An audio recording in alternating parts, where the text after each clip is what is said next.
नमस्कार, मैं डॉक्टर अमित कुमार सिंह, गुर्दा रोग विशेषज्ञ, प्रिसीजन यूरोलॉजी हॉस्पिटल लखनऊ की तरफ से आज के क्लिनिकल बुलेटिन में आप सभी का स्वागत करता हूं। हमारे आज के क्लिनिकल बुलेटिन का जो विषय है वो है ओबेसिटी यानी मोटापा और किडनी की समस्या।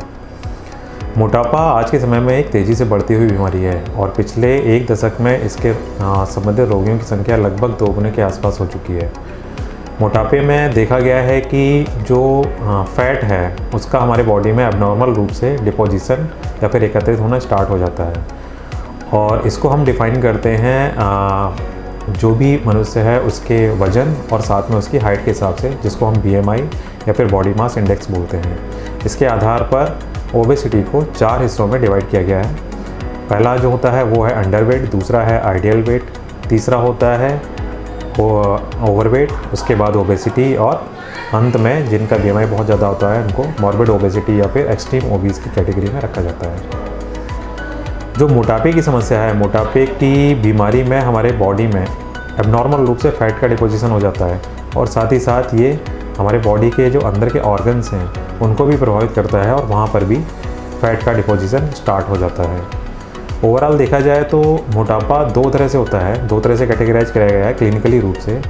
एक मोटापा जिसमें कि पियर से जिसको ओबेसिटी बोलते हैं, जिसमें बेसिकली जो फैट का डिपोजिशन होता है वो निचले हिस्से में, कमर में, कूल्हे में, इस जगह पर ज़्यादा होता है। और जो दूसरा जो मोटापा है उसको हम एप्पल शेप्ड ओबेसिटी बोलते हैं, जिसमें फैट का डिपोजिशन मेनली शरीर के ऊपरी हिस्से में जैसे कि सीने या छाती या कंधे के आसपास ज़्यादा होता है। इसी तरह से बॉडी के अंदर भी फैट का डिपोजिशन स्टार्ट हो जाता है। अगर हम किडनी की बात करें तो किडनी के अंदर जो विभिन्न हिस्से होते हैं वहाँ पर भी जो फैट का डिपोजिशन है वो स्टार्ट हो जाता है, जिससे कि प्रॉब्लम ये आती है कि किडनी को एक समय के बाद जब मोटापा बढ़ता है तो ज़्यादा काम करना पड़ता है। किडनी के फिल्टर्स का जो है काम ज़्यादा बढ़ जाता है, जिसको कि हम हाइपर फिल्ट्रेशन बोलते हैं। तो अंततः इसकी वजह से समस्या ये आती है कि किडनी के अंदर जो छोटी छोटी नसें होती हैं जो कि हमारे नेफ्रॉन या फिल्टर्स को सप्लाई करती हैं, उनमें समस्या आने लगती है। और देखा गया है कि अंततः मोटापे की वजह से बहुत सारे लोग जिनको कि साथ में किडनी की समस्या है या साथ में BP या फिर ख़ासतौर से शुगर वगैरह की समस्या है, उसके कंट्रोल करने में समस्या आती है।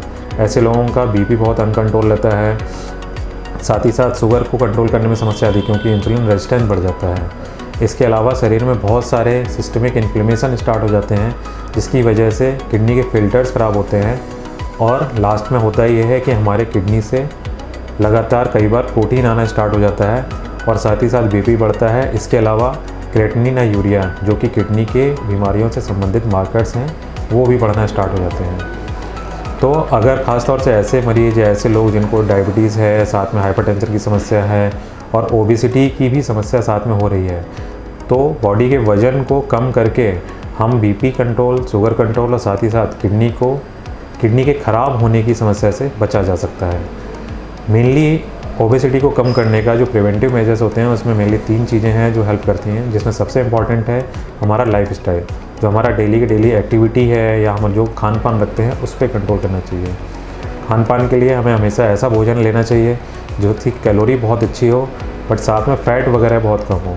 इसके लिए हम अपने खाने में फलों की मात्रा को बढ़ा सकते हैं, साथ ही साथ लीन प्रोटीन या मल्टीग्रेन आटे का यूज़ कर सकते हैं। इसके अलावा जो नमक है, नमक के लिए बोला गया है, WHO भी कहता है कि नमक का ज़्यादा सेवन करने से किडनी के साथ साथ BP, शुगर और साथ में हार्ट की भी समस्या बढ़ती है। तो नमक का एक सीमित मात्रा में सेवन करना चाहिए। इसके अलावा ऊपर से या टेबल सॉल्ट जिसको बोलते हैं उसका यूज़ नहीं करना चाहिए। इससे हमारी किडनी भी स्वस्थ रहती हैं, BP भी कंट्रोल रहता है, साथ ही साथ हार्ट की समस्या को भी कंट्रोल करने में मदद मिलती है।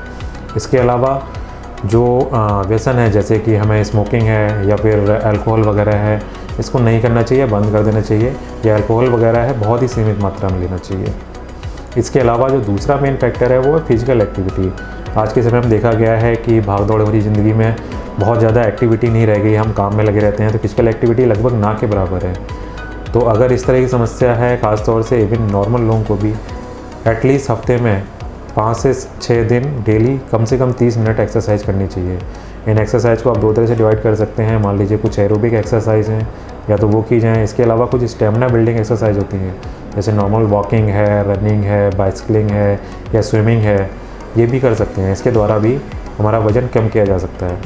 एक छोटी से छोटी एक्सरसाइज और डेली का रूटीन चेंज करने से भी वज़न में फ़र्क आता है, और वज़न कम करने से उसका डायरेक्ट रिलेशन है हमारा बीपी का कंट्रोल, शुगर का कंट्रोल, और साथ ही साथ हम अपनी किडनी को भी स्वस्थ रख सकते हैं।